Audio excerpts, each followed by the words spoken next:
हाँ विद्यार्थियों, ये देखेंगे हम, ये क्वेश्चन बहुत इम्पोर्टेंट क्वेश्चन है। कक्षा 12 गणित, ये बोर्ड परीक्षा में आने के इसके बहुत अच्छे चांस हैं। ये कंपटीशन में भी आता है ये क्वेश्चन। यह शीर्ष 2,-6, 5,4 और K,4 वाले त्रिभुज का क्षेत्रफल 35 वर्ग इकाई है, तो K का मान ज्ञात करो। तो क्या करेंगे, त्रिभुज का क्षेत्रफल दे रखा है और हम जानते हैं त्रिभुज का क्षेत्रफल क्या होता है, साढ़े के अनुसार हम बना देते हैं। ये बिंदु 3 दिए, शीर्ष दिए, शीर्ष एक है 2,-6, एक है 5,4 और एक है K,4। अब इसका K,4 है, इसका हमें क्षेत्रफल देखना है। क्षेत्रफल भी दिया है, त्रिभुज का क्षेत्रफल दे रखा है 35 वर्ग इकाई,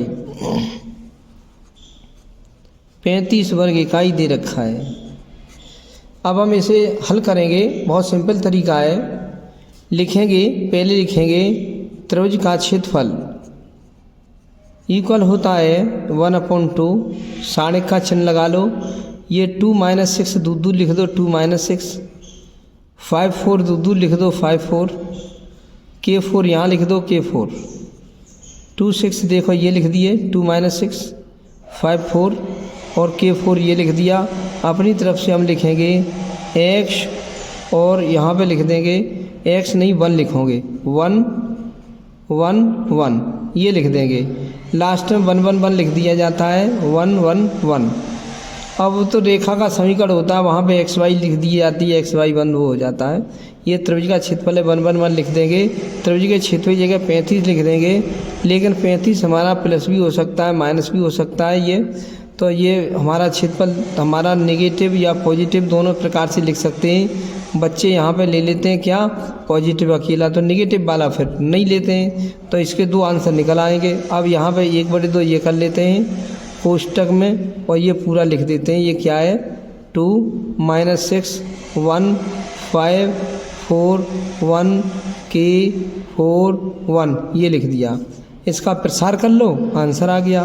प्लस माइनस 35 इक्वल 1/2। और अब इसका प्रसार करेंगे तो ये 2 हम ये ले लेंगे 2, तो ये और ये लाइन कट गई, 2 यहाँ ले लिया हमने, ये और ये कट गया, तो ये गुणा में से ये गुणा घटाएंगे, 4-4 और माइनस ये बीच का चिन्ह बदल दिया जाता है इसका, माइनस प्लस 6 हो गया।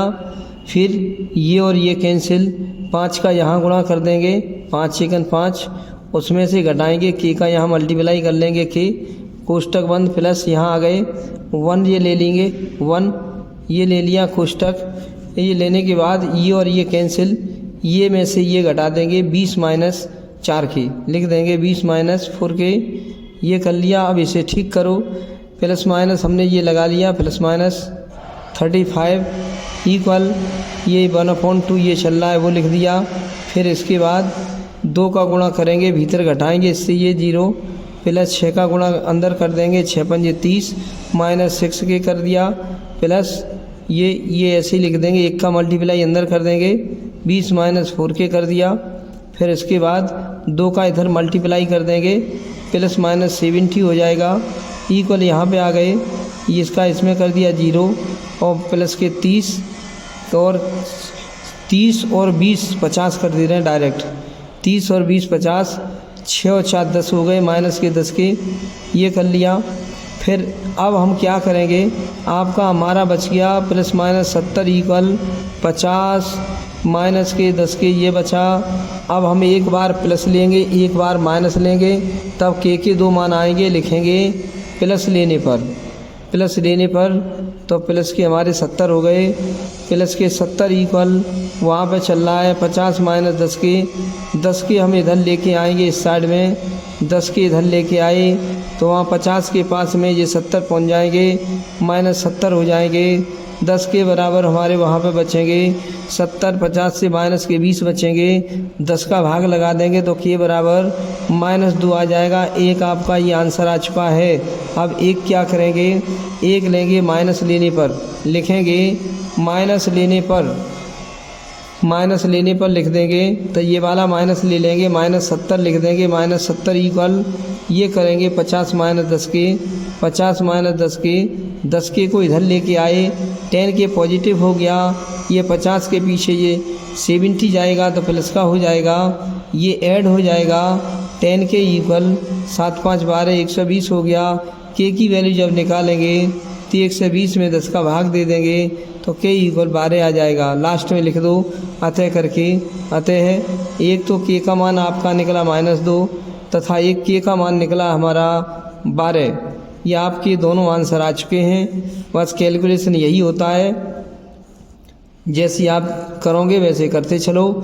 लेकिन कभी कभी ये हो जाता है कि आपका कंपटीशन में ये वाला आंसर आता है, बच्चे क्या करते हैं ये प्लस ही लिए रहने देते हैं तो उनका उत्तर -2 आता है, जबकि -2 भी सही है। ये -2 बहुविकल्पी में होता नहीं है फिर कंपटीशन वाले टेस्टों में।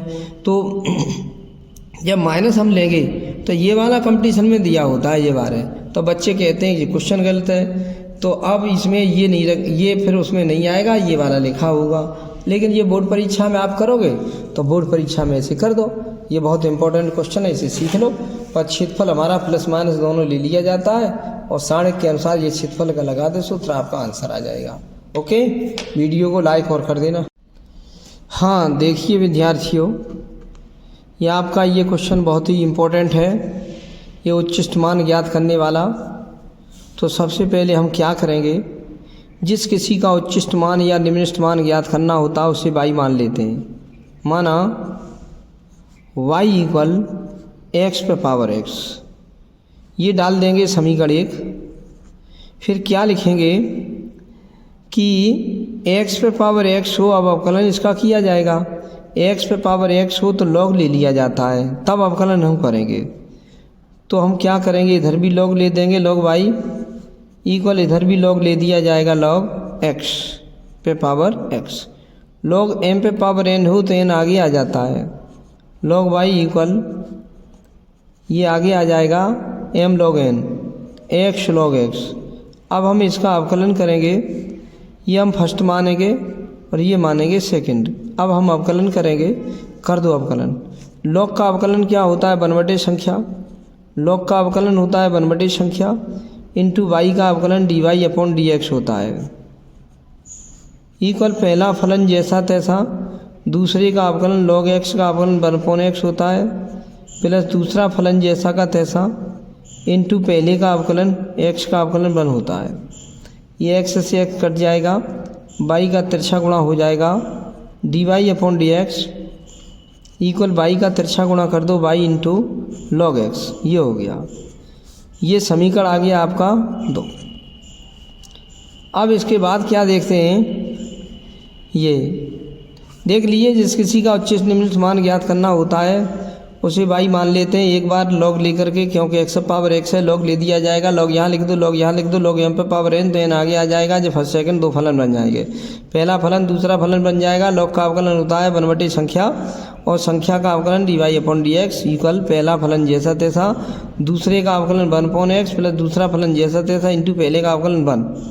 x से कट गया, यहाँ पे आपका रह गया 1, तो y का हम तिरछा गुणा करेंगे तो y कोष्टक 1 प्लस और है, ये इतना है dy/dx। यहाँ 1 बच गया, वो ये रहा, और प्लस log x वो ये रहा, y का तिरछा गुणा कर दिया हमने, ये समीकरण आ गया 2। ये समीकरण 2 आने के बाद अब क्या लिखेंगे, पुनः अवकलन करेंगे। पुनः अवकलन करने पर, पुनः अवकलन करने पर इसका हो जाएगा d2y/dx² इक्वल, ये भी आपका फर्स्ट और सेकंड माना जाएगा। पहला फलन जैसा तैसा, दूसरे का अवकलन करेंगे तो 1 का अवकलन 0 होगा, प्लस log x का 1/x हो गया, प्लस दूसरा फलन जैसा तैसा 1 प्लस log x जैसा का तैसा इंटू पहले का अवकलन y का अवकलन dy/dx होता है, ये याद करो। इसका अवकलन होगा d2y/dx², पहला फलन जैसा तैसा, दूसरे का अवकलन 1 का अवकलन 0 और log x का 1/x होता है कोष्टक बंद, प्लस दूसरा फलन जैसा का तैसा इंटू पहले का y का अवकलन dy/dx हो गया। इसे थोड़ा बहुत ठीक करो या मत करो, इसे समीकरण डाल दो 3। अब ये लिखा जाता है इसके बाद उच्चिष्ट या निम्निष्ट के लिए, उच्चिष्ट या निम्निष्ट के लिए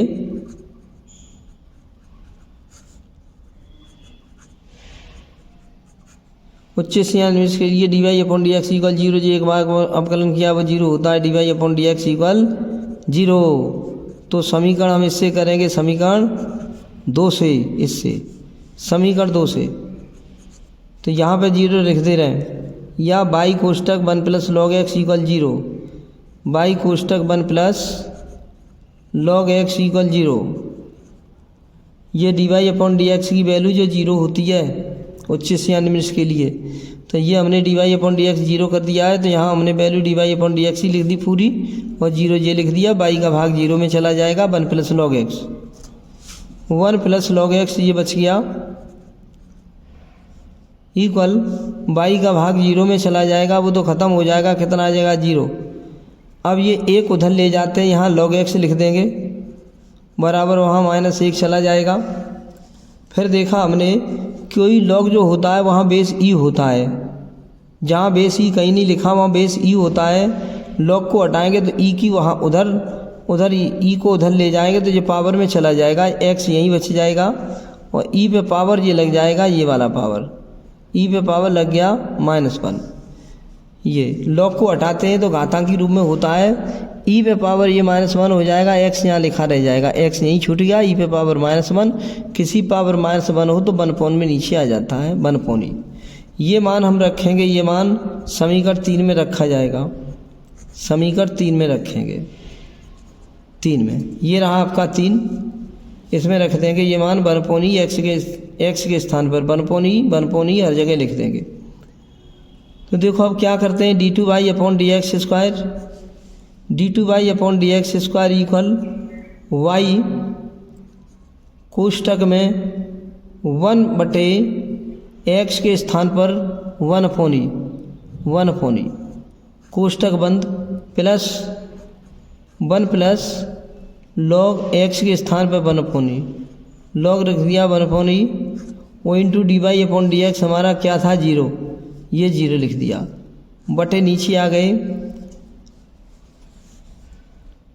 हाँ बटे नहीं है ये, ठीक है।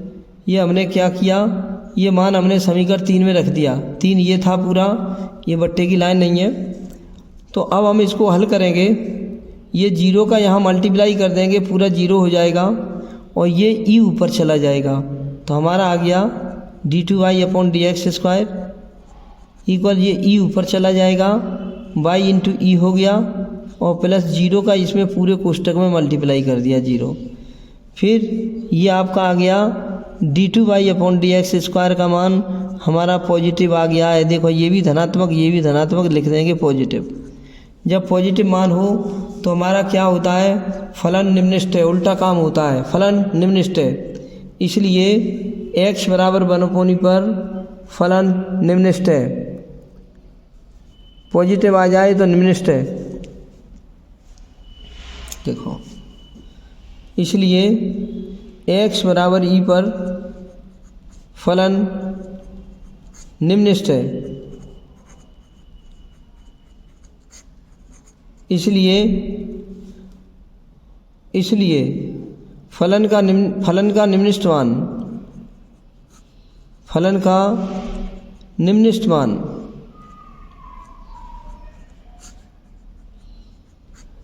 मान समीकरण 1 से प्राप्त होगा। एक क्या है तुम्हारा, ये लिखा हुआ है, ये y equal x power x, तो y इक्वल x का मान हमारा कितना है 1/e पे पावर 1/e, ये आपका आंसर आ गया निम्निष्ट। लेकिन उसने कहा उच्चिष्ट मान, तो लिख देंगे इसका कोई उच्चिष्ट मान नहीं है, इसका कोई उच्चिष्ट मान नहीं है।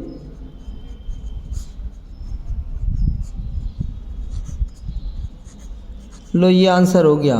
पूछा तो उसने ये था कि फलन का उच्चिष्ट मान ज्ञात करो, लेकिन अब प्रश्न में निम्निष्ट ही मान निकल रहा है, तो हम उसका क्या करें। अब या तो यहाँ करेक्शन करो, निम्निष्ट करो, या फिर ये लिखो कि फलन का कोई उच्चिष्ट मान नहीं है। तो सबसे पहले क्या करते हैं, जिस किसी फलन का उच्चिष्ट या निम्निष्ट मान ज्ञात करना होता है उसे बाई मान लेते हैं। बाई मान के फिर उसका अवकलन करते हैं, उसे समीकरण 1 डाल देते हैं, फिर उसका अवकलन करते हैं। लेकिन x पावर x हो उसका डायरेक्ट अवकलन नहीं होता, लॉग ले देते हैं, इधर भी लॉग इधर भी लॉग। लॉग m पे पावर n हो तो n आगे आ जाती है, 2 फलन बन गए फर्स्ट सेकंड। लॉग का अवकलन होता है 1/y इंटू वाई का अवकलन dy/dx इक्वल पहला फलन जैसा तैसा लॉग दूसरे का अवकलन 1/x प्लस दूसरा फलन जैसा तैसा इंटू पहले का अवकलन 1। तो हमने क्या देखा, 1/y ऐसे ही छोड़ देंगे, dy/dx ये रहा और 1 प्लस लॉग x ये आ गया। y का तिरछा गुणा इधर करेंगे, ये रहा y 1 प्लस लॉग x आ गया। अब पुनः इसका समीकरण 2 डाल के पुनः अवकलन करेंगे, d2y/dx² तुम्हारा ये बन गया पहला फलन जैसा तैसा दूसरे का अवकलन 1 का अवकलन 0 और लॉग x का 1/x होता है प्लस दूसरा फलन जैसा तैसा इंटू दूसरा फलन है 1 प्लस लॉग x जैसा तैसा इंटू पहले का अवकलन dy/dx ये आ गया। अब क्या लिखेंगे, उच्चिष्ट या निम्निष्ट के लिए एक बार ये से समीकरण 3 डाल लेंगे। उच्चिष्ट या निम्निष्ट के लिए समीकरण 2 से क्या करोगे, dy/dx 0 होता है। एक बार जो अवकलन किया है वो 0 होता है। जैसे ही हमने समीकरण 2 में इसकी जगह 0 रखा उसे हल करते चले आए। जैसे ही dy/dx 0 रख दिया इसमें इस जगह पर और ये संख्या हमने पूरी ये लिख दी। y का भाग हमने 0 में दे दिया, y का भाग 0 में दे दिया, 1 प्लस लॉग x बचा इक्वल 0 में y का भाग देंगे 0 अब बन जाएगा। और हमने देखा कि 1 को हम उधर ले जाते हैं तो माइनस का हो जाएगा, लॉग बेस ये 1 हो जाएगा। अगर यहाँ से लॉग हम हटाते हैं तो e की पावर जो है इधर देंगे माइनस हो जाएगा। लॉग के नीचे कुछ यहाँ बेस नहीं हो तो वहाँ e माना जाता है। लॉग को जब हम हटाएंगे तो x यहीं छोड़ देंगे और e यहाँ ऊपर चला जाएगा, e पे पावर -1 हो जाएगा। e पावर -1 को 1/e लिख देंगे। ये मान समीकरण 3 में रखा जाता है हमेशा, इसमें जहाँ कहीं x दिखाई दे वहाँ रख दो 3 में। तो d2y/dx² इक्वल y इंटू 1/, इस यहाँ रख देंगे 1/e, 1/e लिख दी जाएगी। लिखने के बाद प्लस 1 प्लस लॉग यहाँ x के स्थान पर 1/e लिख देंगे, क्योंकि x का मान हमने 1/e ही निकाला है। यहाँ लिख देंगे 1/e। dy/dx पहले से तुम्हें पता था कि वो dy/dx 0 होता है, लिखा है dy/dx 0 होता है उच्चिष्ट निम्निष्ट के लिए। तो यहाँ 0 लिखेंगे, 0 से ये पूरा कोष्ठक 0 हो जाएगा, ख़त्म, केवल इतनी संख्या बचेगी। तो वही हमने बचा लिया।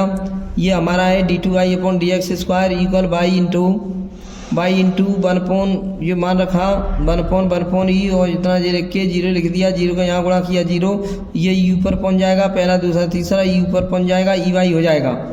अब ये मान हमारा पॉजिटिव दिखाई दे रहा है, पॉजिटिव दिखाई दे रहा है तो फलन x बराबर 1/e पर जो x का मान 1/e आया है, 1/e पर फलन पॉजिटिव दिखाई दे तो निम्निष्ट उल्टा काम होता है निम्निष्ट, और नेगेटिव दिखाई दे तो उच्चिष्ट होता है। अगर पॉजिटिव हो तो निम्निष्ट है और नेगेटिव यहाँ पे मान आ जाए तो उच्चिष्ट है, एक दूसरे का उल्टा होता है। तो इसलिए x बराबर e पे फलन निम्निष्ट है, तो फलन का निम्निष्ट मान हो जाएगा समीकरण 1 से। समीकरण 1 ये रहा, y इक्वल x पे पावर x है तो लिख दिया y equal x power x, x के स्थान पे हमने ये वाला मान रख दिया जो आपका निकला था 1/e। तो हमने रख दिया y इक्वल x का मान 1/e, उस पूरे पे पावर भी 1/e हो गया। बस ये आपका मान कौन सा आ गया, ये निम्निष्ट मान आ गया, इसका कोई उच्चिष्ट मान नहीं है, आंसर ये हो गया। लेकिन पूछा तो आपका उच्चिष्ट मान है, जब उच्चिष्ट मान है ही नहीं है तो वो आंसर हमारा ये इसका मान आंसर नहीं है, उच्चिष्ट मान नहीं निकाला जा सकता है। ओके। हाँ विद्यार्थियों देखेंगे ये क्वेश्चन बहुत अच्छा क्वेश्चन है, ये प्रोबेबिलिटी का है, इम्पोर्टेंट क्वेश्चन है ये वाला। ये लिखा है कि 52 पत्तों की एक ताश की गड्डी है, उससे एक के बाद एक करके 2 पत्ते निकाले जाते हैं। उन्हें निकालने के बाद ताश की गड्डी में नहीं रखा जाता है। एक निकाल लो फिर उसके बाद उसमें रखो मत और फिर दूसरा निकालो, एक के बाद एक करके निकालो, इसे बिना प्रतिस्थापन के भी कहते हैं। तो दोनों पत्तों के पान के पत्ते होने की प्रायिकता ज्ञात करो। हम इसे 2 ढंग से बता सकते हैं आपको। पहला ढंग तो ये है कि ताश की गड्डी में कुल पत्ते हमारे 52 हैं और पान के पत्ते 13 होते हैं। तो हमें पहला पान का पत्ता अगर निकालना है उसकी प्रायिकता ज्ञात करनी है तो ये अनुकूल ढंग बट्टे कुल ढंग, कुल पत्ते 52, अनुकूल ढंग 13 होते हैं पान के। तो अनुकूल ढंग बट्टे कुल ढंग 13/52 काट दो, 13 × 13 13 × 52 1/4 आ गया। ये पहली घटना की प्रायिकता आ गई P1। अब ये पत्ता ताश की गड्डी में, पहला पत्ता जो निकाला गया है वो ताश की गड्डी में नहीं रखा जाएगा। निकालने के बाद गड्डी में रखा नहीं जाता है, तो गड्डी में शेष पत्ते हो जाएंगे 52 में से 1 कम कर दो 51 रह जाएंगे, और पान के जो 13 पत्ते थे उसमें से 1 कम कर दो तो 12 रह जाएंगे। तो शेष पान के पत्ते हो जाएंगे 13-1 और कुल शेष पत्ते हो जाएंगे 52-1 51। तो 12 ये अनुकूल ढंग हो गए, कुल हो गए हमारे कुल ढंग 51 हो गए। तो दूसरा पान का पत्ता निकालने की प्रायिकता होगी अनुकूल ढंग बटे कुल ढंग 12/51। ये प्रायिकता होगी 12/51, ये दूसरी प्रायिकता हो गई P2। अब ये P1 P2 जो प्रायिकता है वो स्वतंत्र घटना की प्रायिकता है। स्वतंत्र घटना में प्रायिकता है कि अभी प्रायिकता क्या होती है, दोनों प्रायिकताओं का गुणा हो जाता है। दोनों पानों के पत्ते होने की प्रायिकता बराबर P1 गुणा P2 गुणा कर दिया जाता है। P1 की वैल्यू ये वाली लिख दो, ये 1/4, या न लिखो तो यही वाली लिख दो 13/52। वैसे तो 1/4 लिख देते तो जल्दी हो जाता। 13/52 यहाँ लिख दो, इंटू ये 12/51 ये लिख दो। 13 से ये 4 बार कट गए, 4 से ये 3 बार कट गए, तो 3 से ये 17 बार कट गए। 3 से ये 17, 3/51 बचे, 3 से 17 बार कट गए, ये आपका आंसर आ गया। दूसरा तरीका और है, एक सूत्र देखते हैं। बिना प्रतिस्थापन के n वस्तुओं से r वस्तुएं लेने ढंग होते हैं NCR।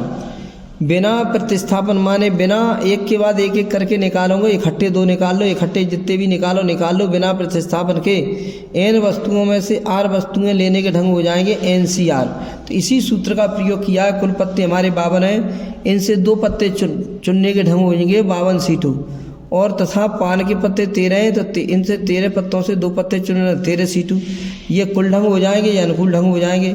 इसलिए प्रायिकता बराबर अनुकूल ढंग बट्टे कुल ढंग। अनुकूल ढंग कम ऊपर आते हैं, कुल ढंग नीचे जाते हैं। 13 C2 बट्टे 52 C2, 13 C2 बट्टे 52 C2। इनको खोल लो फर्स्ट ईयर की तरह से, कक्षा 11 में खोलते हैं वैसे खोल लो। 13 को 2 बार बैक कर लो, 13 × 12, और 2 को 1 तक बैक कर लो, 2 × 1। 52 को 2 तक बैक कर लो, 52 × 51, और 2 को 1 तक कर लो, 2 × 1। 2 × 1 कैंसिल हो गया, तुम्हारा बचा 13 × 12 बट्टे 52 × 51। 13 से ये 4 बार कट गए, 4 से ये कट गए 3, 4 से 13 से 4 बार कट गए, 4 से ये 3 बार कट गए, 3 से 51 17 बार कट गए, 1/17 ये आंसर आपका आ जाएगा। ये 2 बार देख लो, समझ लो, क्योंकि अब तो रिवीजन का समय है। रिवीजन आप करिए और देखिए, जो नहीं समझ में आया उसको देखते रहिए। ओके, हाँ आप देखेंगे ये आपका एक क्वेश्चन दिखा रहे हैं हम।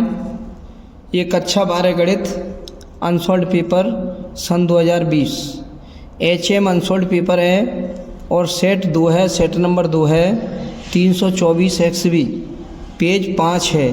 जो सन 2020 का सेट 2 है अनसॉल्ड पेपर HM वाला, उसका ये हम हल करने जा रहे हैं। क्या लिखा है प्रश्न नंबर 1, क्या है काखंड। उसमें काफ़ी खंड होंगे, लेकिन काखंड हम बता रहे हैं केवल। fx का मान x⁴ है, तो बताओ f इकाई की आच्छादक है, f बहुए का आच्छादक है, f इकाई की है किंतु आच्छादक नहीं, f न तो इकाई की है न आच्छादक है। तो क्या है, सबसे पहले हम एकैकी की परिभाषा बताएंगे कि क्या होती है। एकैकी फलन क्या होता है कि ये डोमेन जो दिखाई दे रहा है, ये x के मान होते हैं, ये y के मान होते हैं। डोमेन के जो प्रत्येक अवयव दिखाई दे रहे हैं ये सब, और उनके प्रतिबिंब सह डोमेन में भिन्न भिन्न होने चाहिए। एक तरह का शीशा दर्पण मान लो, हम चेहरा देखते हैं तो हमारा प्रतिबिंब बनता है दर्पण में। तो ऐसे ये है कि 1 का प्रतिबिंब हमारा 9 है, और 2 का प्रतिबिंब हमारा 7 है, 3 का 8 है। ये वो नहीं करना नहीं पड़ता है कि ये होते हैं, वो तो कहीं का कहीं लगा देते हैं, कहीं का कहीं होता है तो लिख देते हैं। तो क्या है, डोमेन के भिन्न भिन्न अवयवों का प्रतिबिंब सह डोमेन में भिन्न भिन्न हो, 2 का अलग हो, 1 का अलग हो, 3 का अलग हो, ये मिले नहीं आपस में, एक ही जगह नहीं मिले, अलग अलग ये जा कर के मिले, तो ये एकैकी होता है। एकैकी का मतलब होता है एक एक प्रतिबिंब, एकैकी 1 धन 1, एक ही एक प्रतिबिंब हो इन सब का, एक ही एक, 2 नहीं हो। जैसे कि यहाँ पे 2 हो गए, 1 का प्रतिबिंब 1 है और 1 का भी प्रतिबिंब 1 है, तो ये 2 प्रतिबिंब 2 अवयवों के एक ही प्रतिबिंब मिल गए, तो ये एकैकी नहीं है। ये है कि यहाँ पर डोमेन से जितनी भी तीर जा रहे हों वो यहाँ अलग अलग जाना चाहिए, अलग अलग, तो एकैकी होता है। और अगर ऐसा है कि 1 का भी प्रतिबिंब 1 है और -1 का भी 1 है, तो ये एकैकी नहीं हुआ। फिर इसके भिन्न भिन्न प्रतिबिंब नहीं हुए, इसका भी वही हो गया प्रतिबिंब, इसका भी वही हो गया। जबकि एकैकी में प्रत्येक अवयव का प्रतिबिंब सह डोमेन में भिन्न भिन्न होना चाहिए। ये सह डोमेन होता है, ये डोमेन होता है, तब एकैकी होगा। और आच्छादक फलन क्या होता है? डोमेन के प्रत्येक अवयव का प्रतिबिंब सह डोमेन में हो तथा सह डोमेन में कोई भी अवयव शेष नहीं रहना चाहिए। तो इनका प्रतिबिंब इसमें तो होगा ही, चाहे भिन्न भिन्न हो चाहे एक ही सा हो जाए, पर लेकिन सह डोमेन में कोई अवयव बचे नहीं, सब पर ये तीर जा रहे हों, ये देखो ये तीर लगे हुए हों, ये इसमें कोई भी प्रतिबिंब अवयव बचना नहीं चाहिए। अगर तुम्हारा बच गया, जैसे इसमें बच गया है, देखो 2 है 3 है 4 है, ये बच गए हैं, तो ये आच्छादक नहीं है। आच्छादक कब होता है? डोमेन में कोई भी अवयव शेष नहीं बचना चाहिए, जो सह डोमेन में कोई अवयव शेष नहीं बचना चाहिए जो डोमेन के अवयव का प्रतिबिंब न हो। जैसे 2 का है 5, इसका ये, इसका ये, इसका ये, माने ये सबके प्रतिबिंब हो जाएंगे, इसमें कुछ बचा नहीं है। और यहाँ देखो बच चुका है, ये 2 बच गया, 3 बच गया, 4 बच गया, ऐसे बच गए, तो ये आपका आच्छादक नहीं होगा। आच्छादक ये होगा कि बचना नहीं चाहिए। अगर बच गए ये अवयव तो आच्छादक नहीं है। और एकैकी कब होगा? जब इनके प्रतिबिंब भिन्न भिन्न हो, तो एकैकी, और डबल के एकैकी हो गए ये दोनों, तो ये एकैकी नहीं है। तो अब हम क्वेश्चन कराते हैं आपको, क्या है हल? दिया हुआ फलन क्या है? f(x) बराबर x⁴। अब आप इसमें x बराबर 1 2 कुछ -1 रख लो, कुछ प्लस के 1 रख लो, इसमें रखते चले जाओ। इसमें 1 रखने पर f1 का मान 1 पे पावर 4, 1 का पावर 4 हो तो 1 आता है, तो 1 का प्रतिबिंब 1 हो गया। x बराबर 2 रखेंगे, f2 बराबर 2 पे पावर 4 रख देंगे, तो क्या हो गया? f2 बराबर 2 पे पावर 4 16 हो गया, 2 का प्रतिबिंब 16 हो गया। अब x बराबर -1 रख रहे हैं, तो f -1 बराबर -1 पे पावर 4, f -1 बराबर -1 पे पावर 4, -1 पावर 4 ऋणात्मक सम लगी हो तो धन आता है, धन 1, ऋण 1 का प्रतिबिंब धन 1 आ गया, धन 1 का प्रतिबिंब धन 1 है, और 2 का प्रतिबिंब 16। तो हमने ये दर्शा दिए, इसमें हमने ये डोमेन ले लिया, ये हमारा है डोमेन, ये है हमारा डोमेन, ये रहा डोमेन, और ये रहा सह डोमेन, ये सह डोमेन। तो डोमेन के 1 का प्रतिबिंब भाई 1 है, और -1 का भी प्रतिबिंब 1 है, तो आपका ये एकैकी नहीं है। एकैकी की परिभाषा होती है अलग अलग अवयवों का प्रतिबिंब सह डोमेन में अलग अलग होना चाहिए। तो 1 का भी वही है और -1 का भी वही है, तो ये एकैकी नहीं हुआ। और आच्छादक क्यों है? सह डोमेन में ये काफ़ी अवयव शेष बच रहे हैं कि 2 ये किसी का नहीं होगा, ये किसी का नहीं, किसी का नहीं, ये नहीं है। देखो x4 4 पावर वाले होंगे, 4 जो 4 हो जाएंगे, 1 पे पावर 4 2 और 2 पे पावर 4 16 हो जाएगा, 3 रखें 3 पे पावर 4 ऐसे करके 81 हो जाएगा। ये शेष अवयव छूट जाएंगे, ये अवयव किसी का प्रतिबिंब इसमें से किसी का नहीं होंगे, तो ये आपका आच्छादक भी नहीं है। तो हमारा आंसर हो गया ये f(x) बराबर x पे पावर 4 न तो एकैकी है और न आच्छादक है। बस ये सब तैयार कर लो।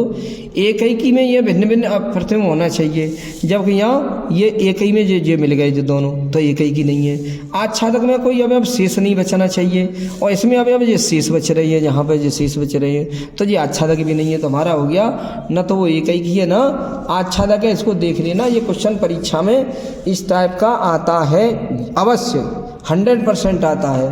तो देख लो इसको, और वीडियो को लाइक और कर दिया करो, और देखा करो, हम आपको रोज़ाना भेजा करेंगे, परेशान न हो, और आपके बहुत अच्छे नंबर आए। यदि परीक्षा हो रही है तो ठीक है, नहीं हो रही तो भी आप इनको सीख लो। ओके।